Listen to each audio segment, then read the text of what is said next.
ধর্নাঢ্য ব্যক্তিদের জাকাতের টাকার উপর গরিবের হক রয়েছে এবং এই জাকাত অবশ্যই সমাজের অসচ্ছল মানুষকে দিতে হবে বলে জানিয়েছেন বিশিষ্ট সমাজসেবক ও বিএনপি নেতা আলহাজ মোহাম্মদ সেলিম।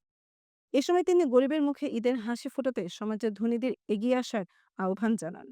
বৃহস্পতিবার বিকেলে চট্টগ্রাম নগরীর পাঁচলাইশ থানা মোড়ে গরিব, অসহায় এবং এতিম শিশুদের মাঝে স্বেচ্ছাসেবী সংগঠন আয়না ইয়ুথ ডেভেলপমেন্ট ফাউন্ডেশনের পক্ষ থেকে ঈদ বস্ত্র বিতরণ অনুষ্ঠানে প্রধান অতিথির বক্তব্যে তিনি এসব কথা বলেন।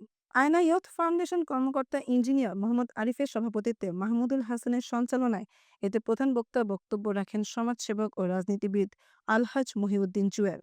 তিনি বলেন, একটি অল্প দামের পোশাক ধনীদের জন্য হয়তো কিছুই না, আর সেই পোশাক অসচ্ছল মানুষের জন্য একটি বছরের ঈদের আনন্দ।